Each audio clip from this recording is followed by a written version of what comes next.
नमस्कार दोस्तों, श्रीलंका लेजेंड्स के खिलाफ आया इंडिया लेजेंड्स के बल्लेबाजों का तूफान। युवराज सिंह और यूसुफ पठान ने कर दी मैदान में चौको छक्कों की बरसात और भारतीय टीम ने 20 ओवर में बनाए 200 से ज्यादा रन और फिर उसके बाद भारतीय टीम के गेंदबाजों का आया तूफान। लेकिन अंत में इस रोमांचक मुकाबले में इस टीम ने जीत दर्ज की।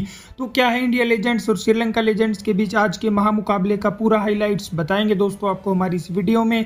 लेकिन दोस्तों, अगर आप भी सचिन तेंदुलकर और युवराज सिंह के बहुत बड़े फैन हैं तो इस वीडियो को एक दिल से लाइक और चैनल को सब्सक्राइब कर लीजिएगा। वीडियो का लाइक टारगेट केवल 200 लाइक्स है। दोस्तों, आज इंटरनेशनल मास्टर लीग का पहला मुकाबला इंडिया लेजेंड्स और श्रीलंका लेजेंड्स की टीम के बीच खेला गया, जहां श्रीलंका की टीम ने टॉस जीतकर पहले गेंदबाजी करने का फैसला किया। वहीं पहले बल्लेबाजी करने उतरी भारतीय टीम की तरफ से रायडू और तेंदुलकर ने पारी की शुरुआत की। हालांकि पहले ओवर में तेंदुलकर ने शानदार 2 चौके लगाए, लेकिन अगले ओवर में रायडू 5 गेंदों पर 5 रन बनाकर आउट हो जाते हैं और 16 रन के स्कोर पर भारत को पहला बड़ा झटका लगता है।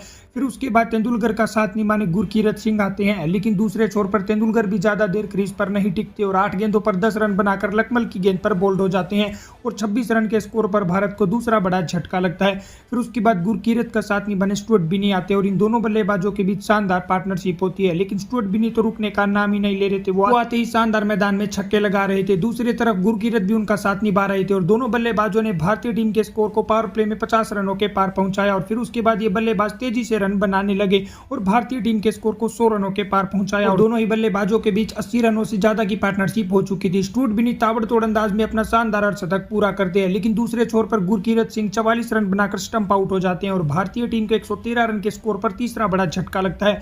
फिर उसके बाद स्टुअर्ट बिनी का साथ निभाने युवराज सिंह आते हैं। हालांकि युवराज सिंह ने आते थोड़ी धीमी शुरुआत की, लेकिन दूसरे छोर पर स्टुअर्ट बिनी शानदार छक्के लगा रहे थे, लेकिन वो भी 31 गेंदों पर 68 रनों की ताबड़तोड़ पारी खेलकर आउट हो जाते हैं और भारतीय टीम के 146 रन के स्कोर पर चौथा बड़ा झटका लगता है। फिर युवराज सिंह का साथ निभाने यूसुफ पठान आते हैं, लेकिन यूसुफ पठान तो आते ही शानदार चौके छक्के लगाते हैं, लेकिन दूसरे छोर पर युवराज सिंह को इतनी स्ट्राइक नहीं मिल रही थी क्योंकि यूसुफ पठान काफी ताबड़तोड़ अंदाज में बल्लेबाजी कर रहे थे और उन्होंने मात्र 20 गेंदों पर अपना शानदार अर्धशतक ठोका और 22 गेंदों पर वो 56 रन बनाकर नाबाद रहते हैं। वहीं युवराज सिंह भी 22 गेंदों पर 31 रन बनाकर नाबाद रहते हैं, वो 2 चौके और 2 छक्के लगाते हैं। लेकिन यूसुफ पठान अपनी पारी में 3 चौके और 6 छक्के लगाते हैं और भारतीय टीम 20 ओवर में 222 रन 4 विकेट के नुकसान पर बनाती है। जवाब में 223 रनों के लक्ष्य का पीछा करने उतरी श्रीलंका टीम की शुरुआत बेहद ही खराब रहती है क्योंकि तिरंगा आते ही 7 गेंदों पर 10 रन बनाकर आउट हो जाते हैं और श्रीलंका की टीम को 11 रन के स्कोर पर ही पहला बड़ा झटका लगता है। लेकिन फिर उसके बाद कुमार संगकारा और तिरमने के बीच शानदार पार्टनरशिप होती है। दोनों ही बल्लेबाज श्रीलंका की टीम के स्कोर को 50 रनों के पार पहुंचाते हैं। दोनों ही बल्लेबाज काफी तेजी से रन बना रहे थे, लेकिन तभी इरफान पठान अपने पहले ही ओवर में 24 रन के स्कोर पर तिरमने को बाउंड्री पर कैच आउट कर देते हैं और श्रीलंका की टीम को 72 रन के स्कोर पर दूसरा बड़ा झटका लगता है। फिर उसके बाद संगकारा का साथ निभाने गुररत्ने आते हैं, लेकिन एक छोर पर संगकारा ताबड़तोड़ अंदाज में चौके छक्के लगाकर अपना अर्धशतक पूरा करते हैं। लेकिन अर्धशतक लगाने के बाद इरफान पठान अपने दूसरे ही ओवर में स्लोवर गेंद पर 51 रन के स्कोर पर संगकारा को आउट करके श्रीलंका की टीम को 95 रन के स्कोर पर तीसरा बड़ा झटका देते हैं।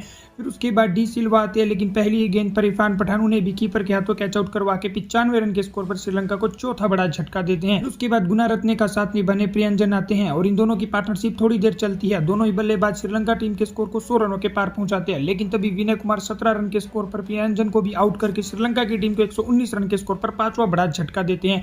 अब श्रीलंका की टीम को 44 गेंदों पर जीत के लिए 104 रनों की जरूरत थी, लेकिन फिर उसके बाद गुनारत्ने और जीवन मेंडिस के बीच शानदार पार्टनरशिप होती है। जीवन मेंडिस ताबड़तोड़ अंदाज में बल्लेबाजी करते हैं और ये पूरी तरह से ये दोनों बल्लेबाज श्रीलंका टीम की इस मुकाबले में वापसी करवा देते हैं, लेकिन 17 गेंदों पर 42 रन बनाकर जीवन मेंडिस तो आउट हो जाते हैं। अब आखिरी 2 ओवर में श्रीलंका को जीत के लिए 26 रनों की जरूरत होती है, लेकिन तभी उड़ाना बल्लेबाजी के लिए आते और 6 गेंदों पर ताबड़तोड़ अंदाज में 23 रन ठोक डालते हैं। अब आखिरी 7 गेंदों पर श्रीलंका की टीम को जीत के लिए 10 रन चाहिए होते हैं, लेकिन फिर उसके बाद भारतीय टीम ने इस मुकाबले में शानदार वापसी की। अब आखिरी ओवर में श्रीलंका को जीत के लिए 9 रनों की जरूरत थी, लेकिन मिथुन ने शानदार गेंदबाजी करते हुए इस रोमांचक मुकाबले में आखिरी गेंद पर भारतीय टीम को 4 रन से जीत दिलवा दी। तो दोस्तों, ऐसे ही क्रिकेट से जुड़ी सभी ताजा खबरों के लिए चैनल को सब्सक्राइब कर लीजिएगा।